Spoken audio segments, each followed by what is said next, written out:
सत्य कथा, पुरुषार्थ कथा, सुनो सुनो सिद्धार्थ कथा। सत्य कथा, पुरुषार्थ कथा, सुनो सुनो सिद्धार्थ कथा।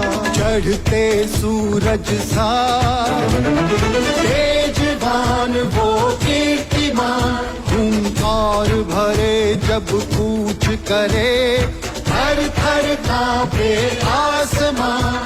वो राजपुत्र वो शूरवीर, पर्वत को भेद दे उसके तीर, शांति का स्रोत करुणा की धार, निर्झर झरे मन से अपार। वो राजपुत्र वो शूरवीर, पर्वत को भेद दे उसके तीर, है शाक्य वंश का वो तारा, जगमग है जिससे जग सारा। सत्य कथा, पुरुषार्थ कथा, सुनो सुनो सिद्धार्थ कथा।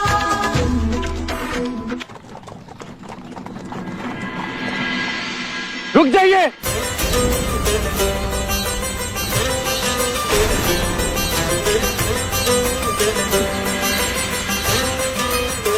आप युवराज को रोकिए। युवराज, युवराज, युवराज, हमें जाना चाहिए। इनके परिवार की बात, हमें मंदिर भी जाना है ना।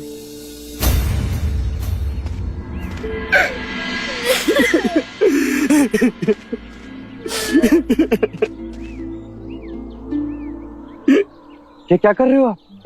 एक गरीब मनुष्य कर भी क्या सकता है। मैं अपने अमृत पुत्र को नदी में बहा रहा हूँ। पर आपने तो इसे आरोग्य धाम भेजा था। भाग आया वहां से, हमसे दूर नहीं रह पाया। क्या पता आखिरी बार मिलने आया था।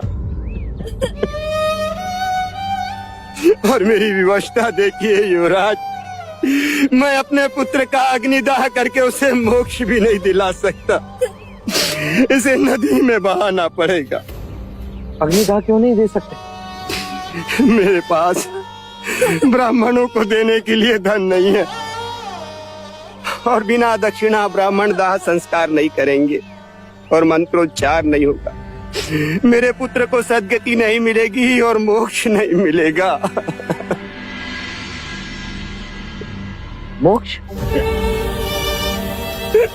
ना तुम जानते हो ना मैं, केवल ब्राह्मण जानते हैं, और वो भी वेदों की दृष्टि से, जिनमें मोक्ष की परिभाषा तो है पर प्रमाण नहीं।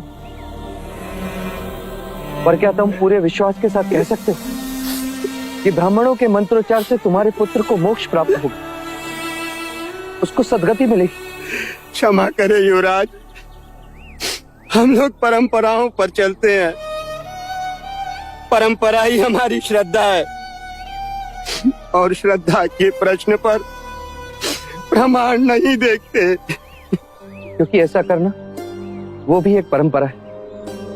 ये तो वही हाल हुआ कि एक मनुष्य की आंखों पर वेदों की पट्टी बांध उसे श्रद्धा की जंजीरों से जकड़ दिया जाए और खाई में लटका दिया जाए, और उससे कहा जाए कि यदि तुम इन जंजीरों को तोड़ोगे तो खाई में गिरोगे, और यदि नहीं तोड़ी तो जीवित रहोगे पर लटके रहोगे।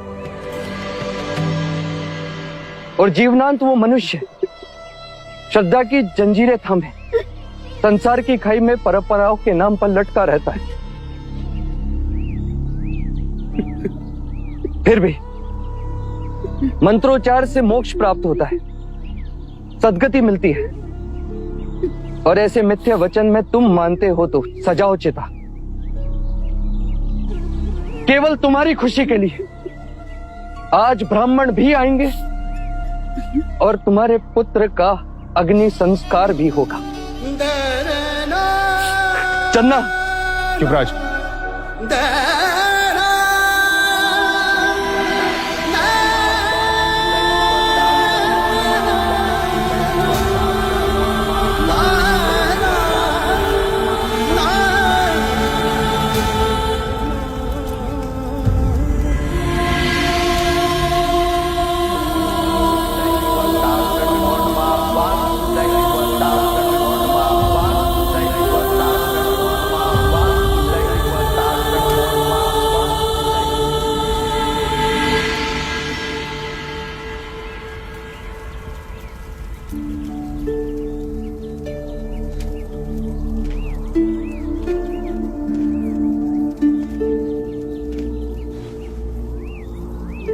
चिता राख हो गई।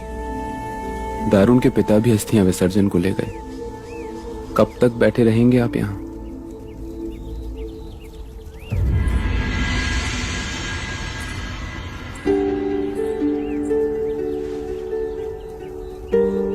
क्यों होती है जीवन के प्रति इतनी घृणा? क्यों उठते हैं प्रश्न?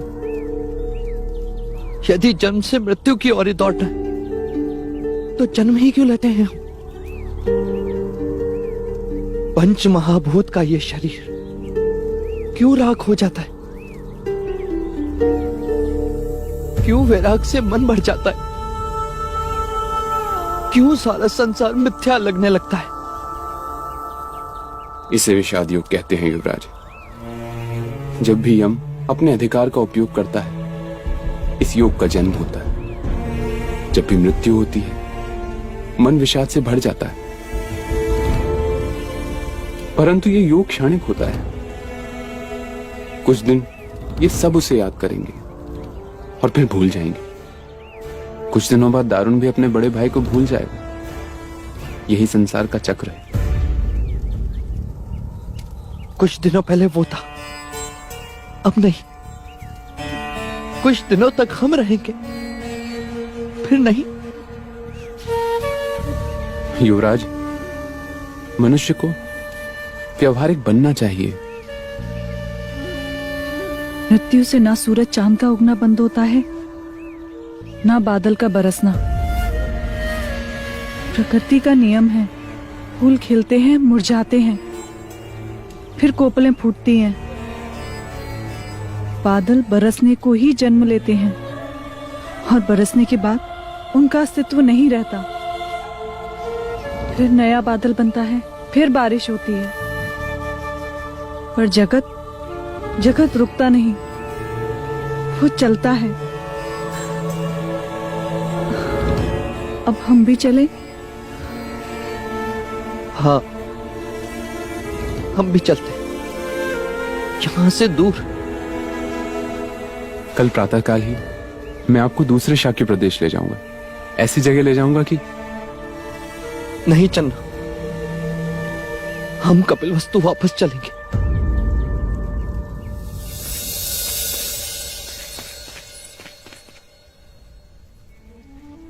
इसके सिवा सारे वस्त्र बांध दो। जी।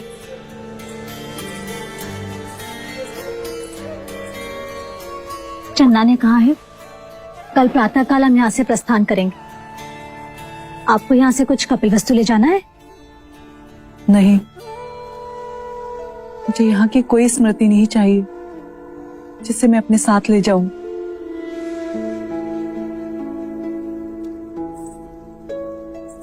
युवराज की तरफ आपका मन भी अप्रसन्न है।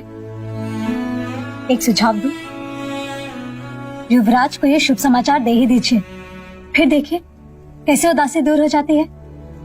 रात में भी दिन निकल आएगा। नहीं लोशिका, इस समय वो जीवन के आनंद का नहीं, जीवन के दुख का अनुभव कर रहे हैं। इस समय उन्हें ये समाचार दूंगी तो उनके चेहरे पर वो आनंद ना होगा जो मैं अपनी संतान के लिए देखना चाहती हूँ।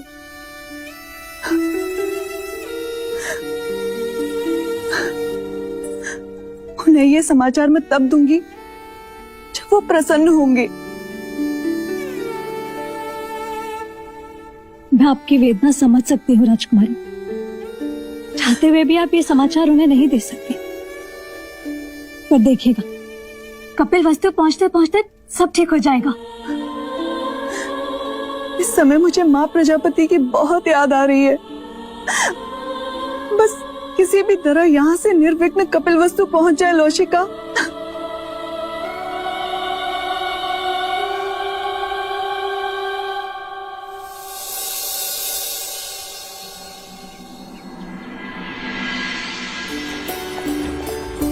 देखो इन शिखरों को, इन वृक्षों को, क्या सोचते होंगे ये?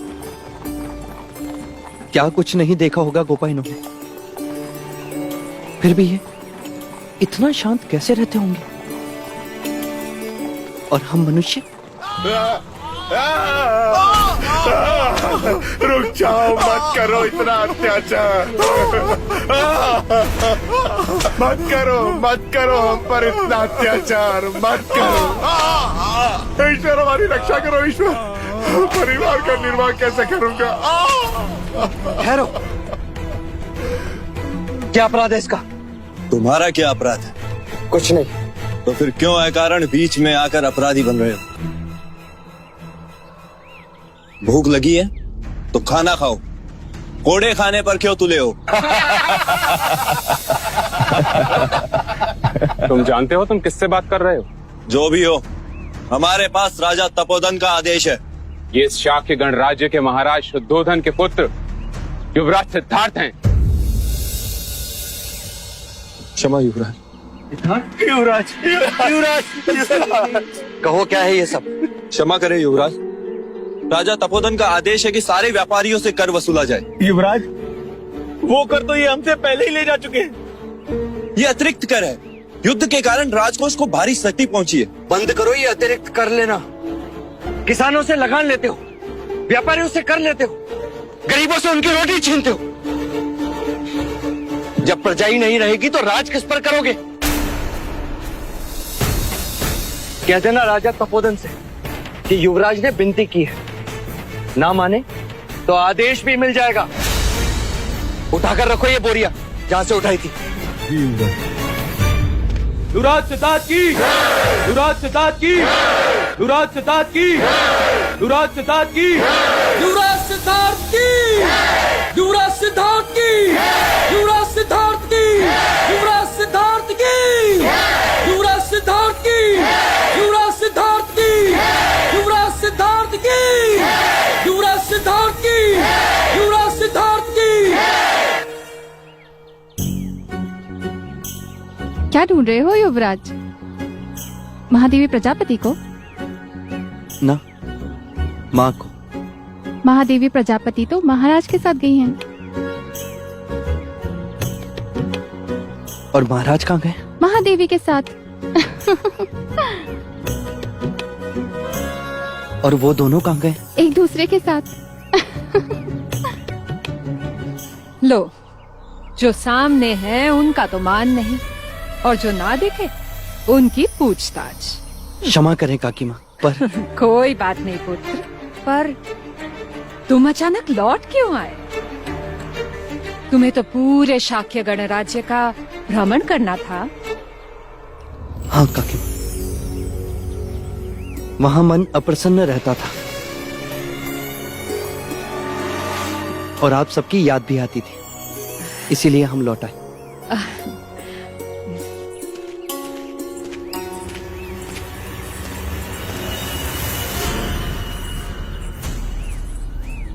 अभी तो बात टाल दी है, लेकिन अगर फिर से महाराज के बारे में पूछा तो क्या उत्तर देंगे?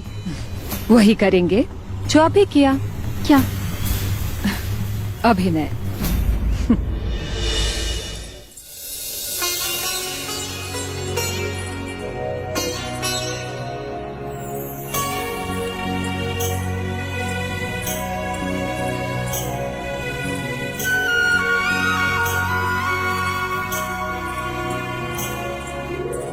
क्यों अकारण चक्कर लगाकर अपने पैर दुखा रही हो? पैर कहाँ, पेट दुख रहा है। किस कारण? ऐसा क्या खा लिया तुमने? एक बात। बात? कैसी बात? वही जो आपके पेट में है। इतनी बड़ी खुशी की बात आप अपने उदर में कैसे छुपा सकती हैं राजकुमारी? मेरा तो मन कर रहा है कि मैं थाली बजा बजा कर पूरा महल घुमाऊं, गगन ढोल बजाऊं जिसे सारा नगर जान जाए, और महाराज और महादेवी जहाँ कहीं भी हो हवा पे सवार होकर आपके पास चले आए। बोलिए, बता दूं? क्या बताना चाहती हो लौशिका?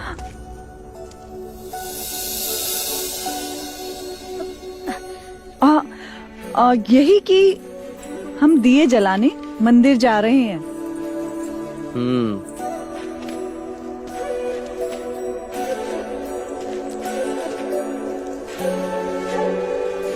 तीन दिए? ये किस लिए गोपा? पहला, हम यहाँ से सब सकुशल पहुँच जाएं, इसलिए।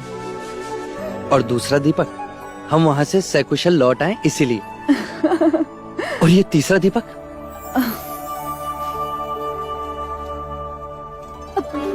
मैं चन्ना से कहकर तैयार करवाती हूँ।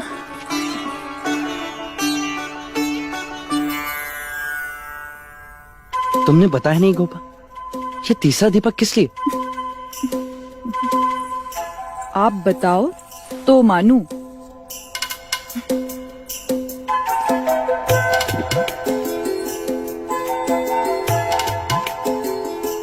आज कोई त्योहार है? नहीं। तो आज किसी का जन्मदिन होगा? मेरे लिए? नहीं। तुम्हारे लिए? मेरे मन की शांति के लिए? नहीं। तुम्हारी बाली खो गई थी जो तुम्हें मिल गई इसीलिए? तो फिर किस लिए गोपा? ये दीपक स्वयं दीपक के लिए। स्वयं दीपक के लिए?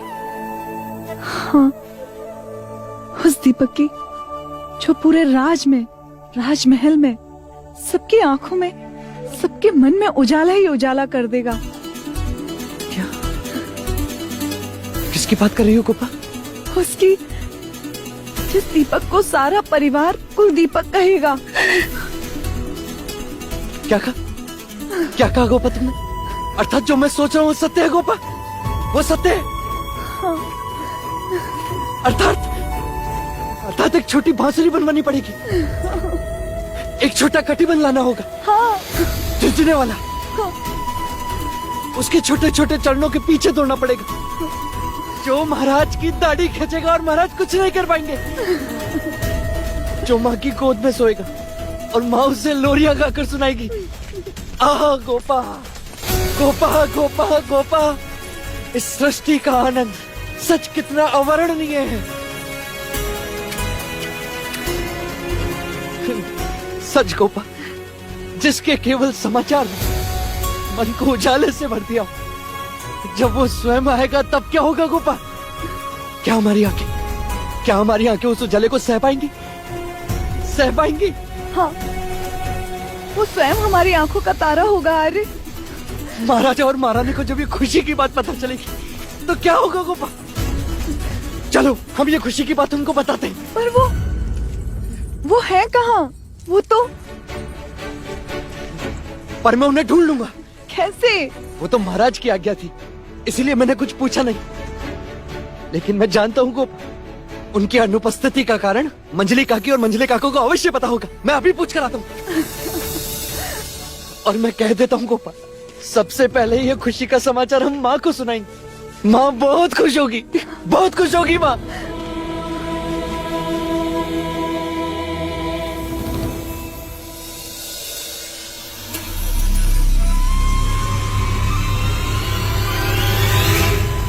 ये क्या कर दिया मंगला?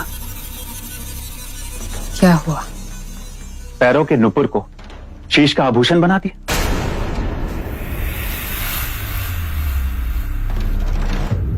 मन भटक रहा है, अर्थात मन में कुछ और तुम कर कुछ और रही हो। पर ये सोचने वाली बात तो है ही। सच, मन सिद्धार्थ के आगमन से विचलित है, चिंतित है। कब नहीं था? संन्यास की इच्छा रखने वाले घर परिवार से दूर भागते हैं, भीड़ भाड़ से दूर एकांतवास में रहना पसंद करते हैं। परंतु ये सिद्धार्थ है कि घर वापस आ गया और वापस आकर कहता है, आप कैसी हैं काकी माँ? आप लोगों की बहुत याद आ रही थी। याद आ रही थी? अब तो जब जब उसके मुंह से काकी माँ सुनती हूँ, ऐसा लगता है कि जैसे स्वयं दुर्भाग्य बोल रहा हो। काकी माँ,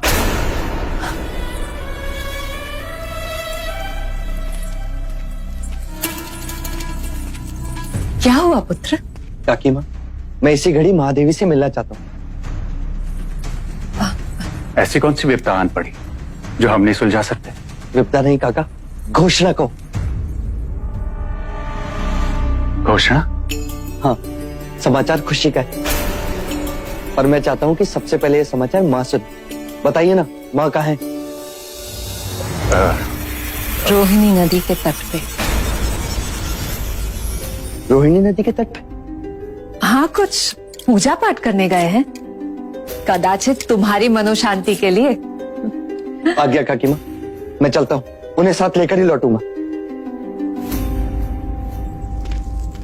और हाँ, लौट कर आते ही बड़ी खुशी का समाचार दूंगा। अवश्य। ये क्या कर दिया मंगला? महाराज ने किसी को बताने से मना किया था। ऐसा कौन सा अपराध कर दिया मैंने आर्य? उनके पुत्र को ही तो बताया, और किसी को तो नहीं। पर उन्होंने ये बात सिद्धार्थ से कई वर्षों से छुपा कर रखी थी। आज सत्य को उजागर हो जाने दो आर्य। माता पुत्र को दूर करने का यही तो एक मार्ग था। युवराज को पता चल जाए कि उसको जन्म देने वाली माँ प्रजापति नहीं, कोई और है। उससे क्या उपलब्ध होगा? आप नहीं समझेंगे आर्य। आंखें बड़ी करके सोचिए। अटूट संबंध को तोड़ने की यही एक युक्ति है, संत है। मैंने तो रोहिणी नदी में कंकड़ डाल दिया है। अब देखिएगा, तरंगे दूर तक जाएंगी।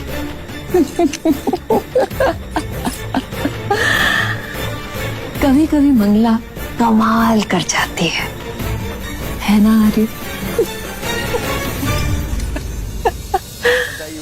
नमो नमः। वासुदैवताक नमो नमः। मातृपितृभ्यो नमो नमः। सर्वेभ्यो देवेभ्यो सर्वेभ्यो ब्राह्मणभ्यो नमो नमः।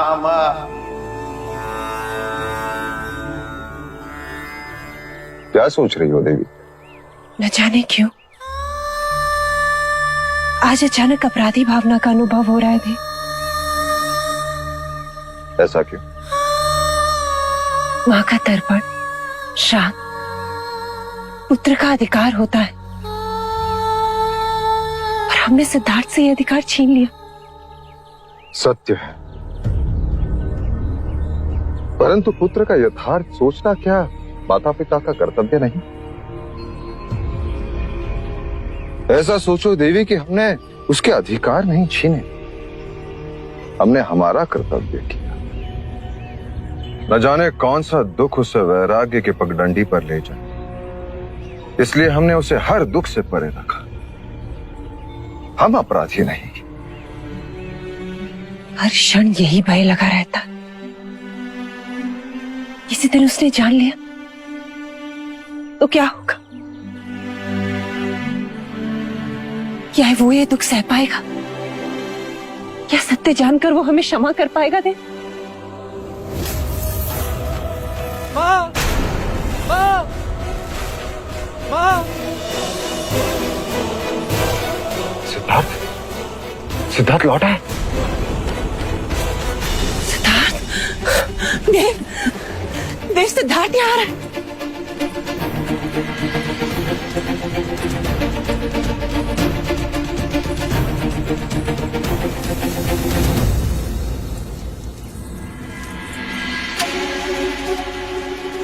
युवराज, तुम कब आए? इतने शीघ्र कैसे लौटे? क्या हुआ गोपा? चिंता का कोई कारण नहीं पिताजी। पहले आप बताएं, आपने महल में ऐसा आदेश क्यों दिया कि आप यहाँ हैं और ये बात सबसे गुप्त रखी जाए?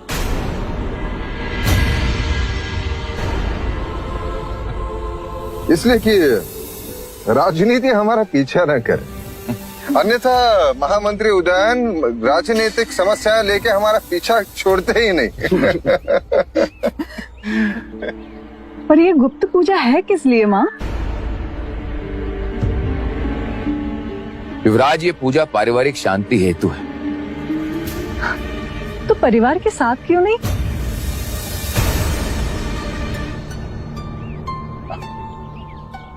अब आप दोनों आई गए हैं तो परिवार भी पूर्ण हुआ।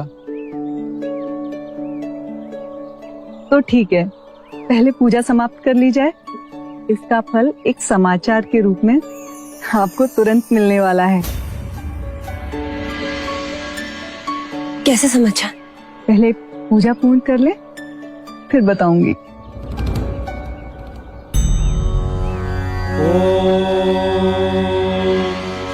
श्राद्धरम्भे गयां ध्यात्वा ध्यात्वा देवं गदाधरां स्वपितॄन् मनसा ध्यात्वा ततः श्राद्धं समाचरेत्। इदं पिण्डं ते मया दीयते तौ प्रतिष्ठताम्। पिण्डदानेन पिण्डस्वरूपी जनार्दन वासुदेवः प्रियतां नमः। युवराज, अब इस पिंड को नदी में बहा दें।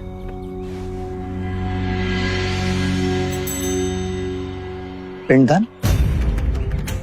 क्षमा करें कुलगुरु, ये श्लोक, ये पिंडदान विधि, ये तो तर्पण पूजा है।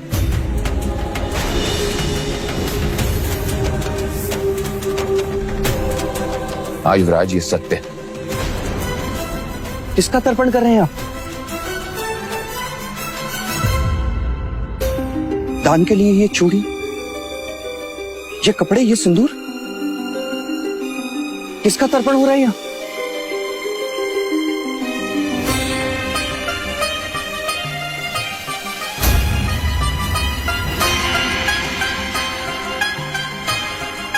तुम्हारी माता का।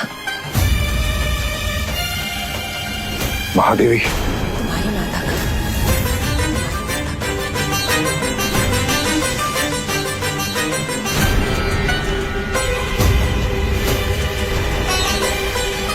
ये क्या अशुभ बोल रही है मां? जीते जी कोई अपना तर्पण करता है? सिद्धार्थ,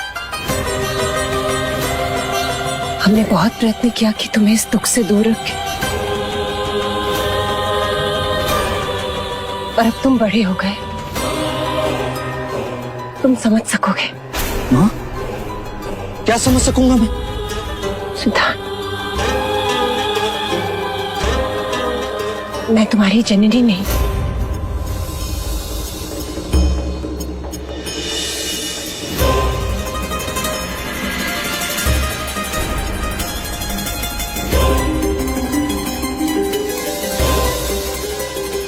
तुम्हारी जन्मदात्री मेरी बड़ी बहन महामाया थी।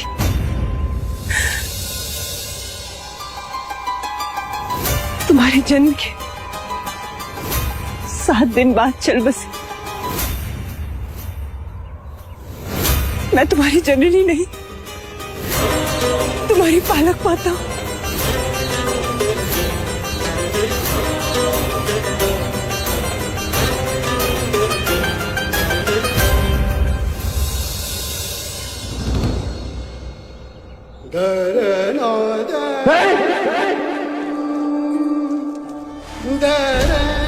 संभालो सर को। अरे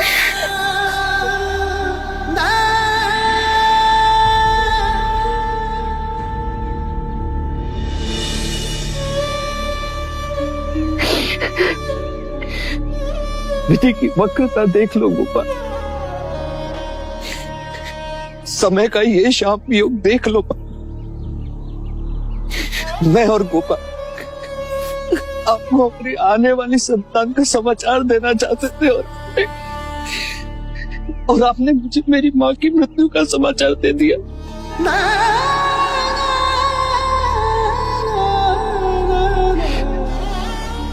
मनुष्य कितना असहाय और काल कितना बलवान।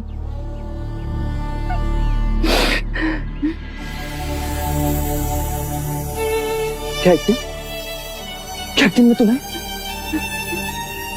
आपको और आपको भी खो दूंगा।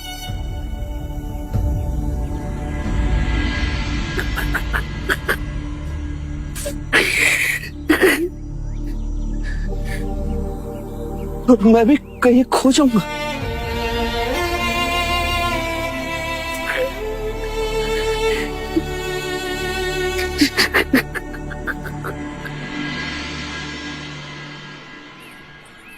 चलो।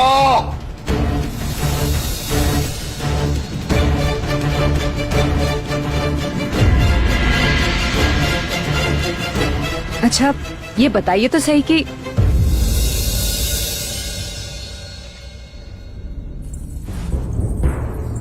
मुझे लगा कि आपके भाई हैं, आप हैं, वो भी ठीक है।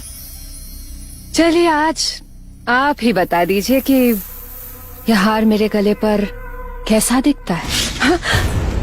इस हार के साथ सर धड़ से अलग कर दूंगा तुम्हारा।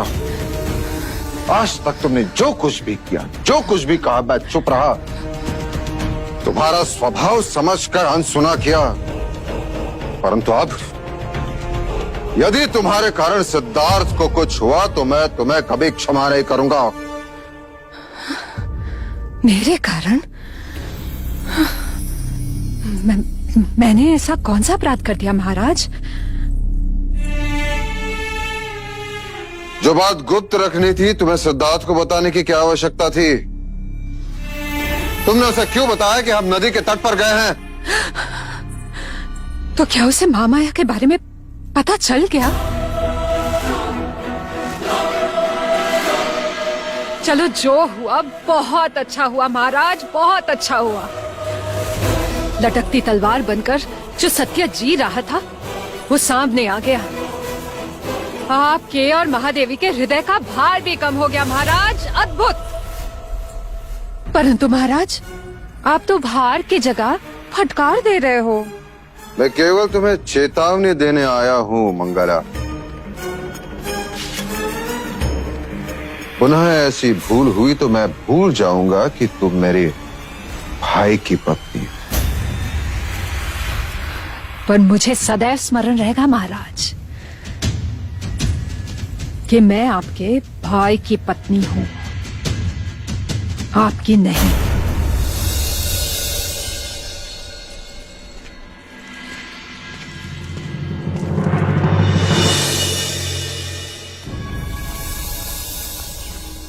ये सिंदूर, ये आदि शक्ति का प्रसाद है। और ये फूल, इन्हें हमेशा अपने जूड़े में सजाए रखना।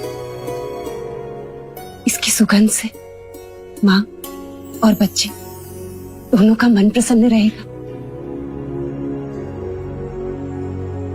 और ये माँ अभया का रक्षा कवच, ये तुम्हारी और हमारे पौत्र की रक्षा करेगा।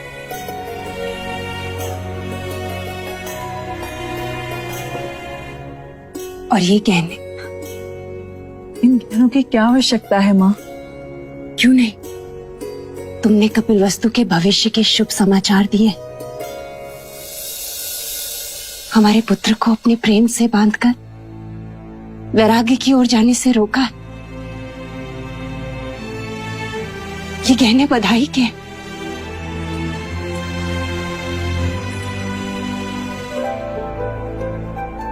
भय के समय आंसू अपशकुन होते हैं माँ। यशो, मैंने तुझे और सिद्धार्थ दोनों को बुलाया था, किंतु तू अकेली आई। आज 2 दिन हो गए, मैंने उसका चेहरा भी नहीं देखा। 2 दिनों से उन्होंने मुझसे भी कोई बात नहीं की माँ।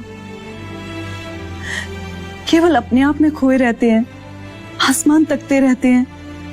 न चन्ना से कोई बात, न कंथक से। कभी बात की तो बस स्वयं से। यशो, यशो तुमसे एक बात पूछूं? अधिकार के लिए अनुमति कैसी माँ? क्या वो मुझसे पहले जैसा स्नेह करेगा? मुझे माँ तो कहेगा ना? कहीं मुझे इस बात के लिए दोषी तो नहीं समझेगा कि मैंने उससे इतनी बड़ी बात छुपाई? महाराज भी बहुत चिंतित थे। नहीं माँ, आपने जो कुछ भी किया अपने पुत्र के लिए किया।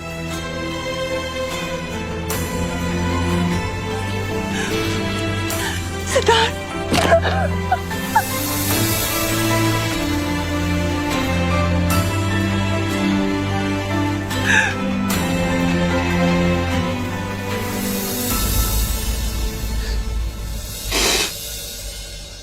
थे, क्यों नहीं आए? 2 दिन बीत गए, अपनी माँ की याद नहीं आई। आप भी तो नहीं आई माँ। मैं अपराधी भावना से पीड़ित थी सिद्धार्थ, और मैं जीवन के प्रश्नों से घिरा था। कदाचित आकस्मिक स्थिति के लिए मन तैयार नहीं था और अचानक से ये पीड़ा का समय बीत जाएगा।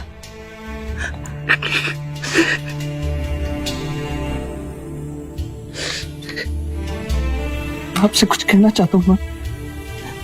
कहो पुत्र। मैं माया का अंश अवश्य हूं, पर आपके बिना अधूरा हूं।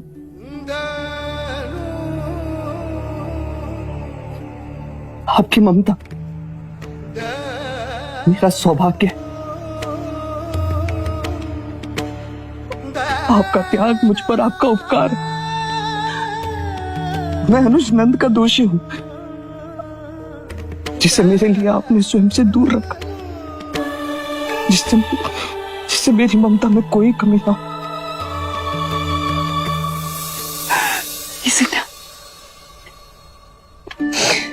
कोई माता पिता अपने पुत्र पर उपकार नहीं करते, केवल स्नेह करते। स्नेह।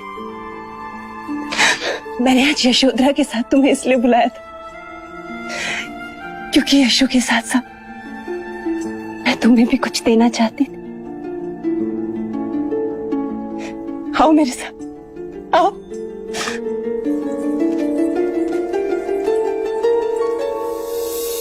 ये देखो, ये माया दीदी की स्मृतियां हैं, मैंने तुम्हारे लिए संभाल के रखी थी।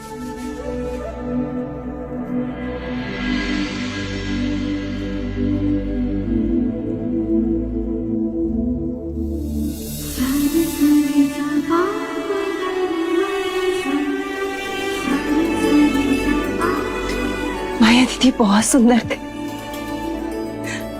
कल्पना से भी अधिक सुंदर। हमेशा तुम्हारे सपनों में खोई रहती थी।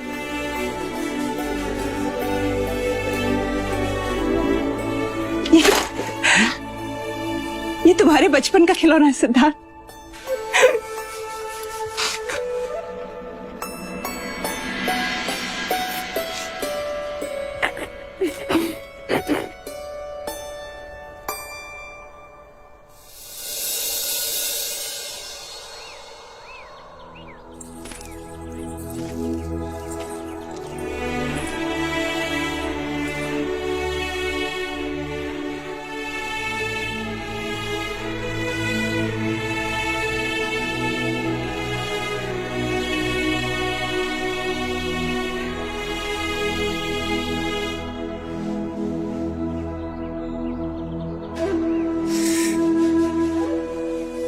अपने पुत्र को देखकर माया दीदी बहुत खुश होंगी। आज उनकी आत्मा को शांति मिली होगी।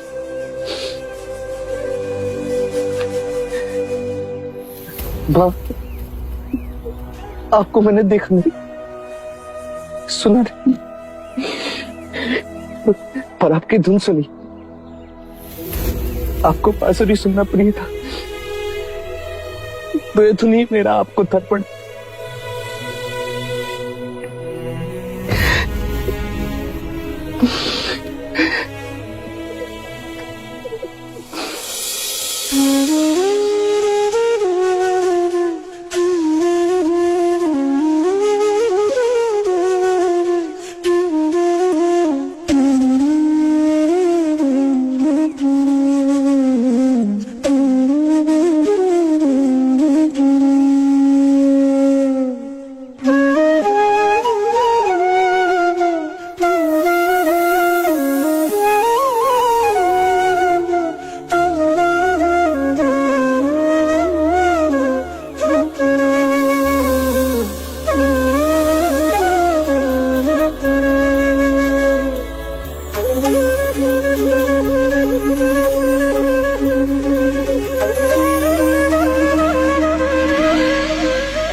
सत्य कथा, पुरुषार्थ कथा, सुनो सुनो सिद्धार्थ कथा।